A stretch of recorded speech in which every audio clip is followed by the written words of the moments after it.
All right, let's get right into it. It often feels like our world is pulling in two completely different directions at the same time, right?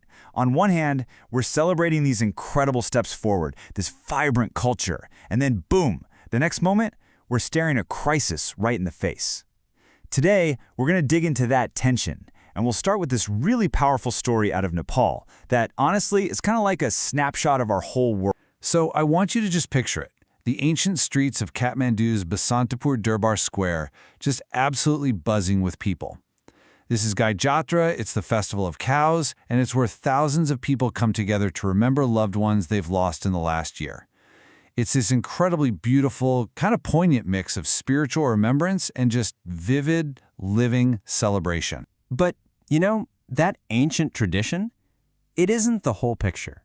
Because on that exact same day, something else was happening, something that really captures how the old and the new are living side by side in modern Nepal. Yeah, so on the very same day as the deeply traditional Gai Jatra festival, those exact same streets were also filled with a vibrant LGBTQ+ pride rally. I mean, think about that. It wasn't one or the other. It was both, happening together.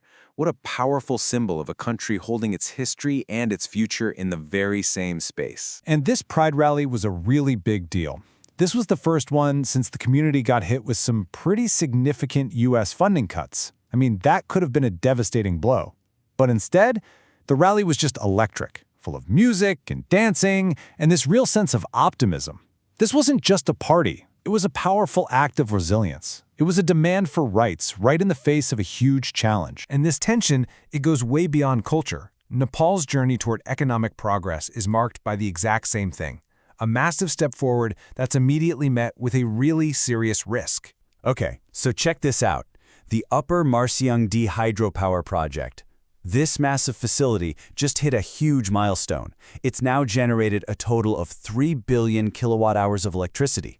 For a country that's pushing hard for renewable energy and a stable power grid, that is a huge achievement, a clear win, right? Well, here's the catch. That amazing success story, it runs smack into a pretty harsh reality. All that progress, as solid as it seems, is actually incredibly vulnerable. And here's why.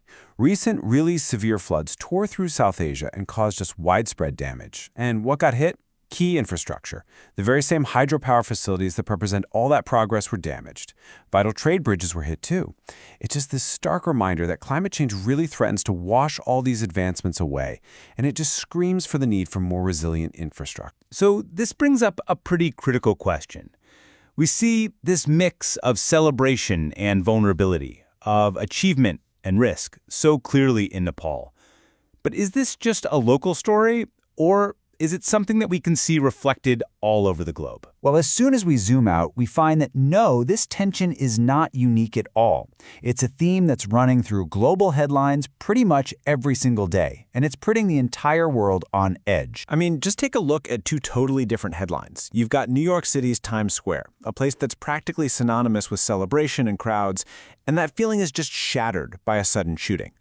And at the same time, over in Gaza, a plan for a major military offensive escalates, drawing these really stark warnings from around the world. Now, the official justification for this push into Gaza City, as stated by Israeli Prime Minister Netanyahu, is that it's seen as the quickest way to end the war with Hamas.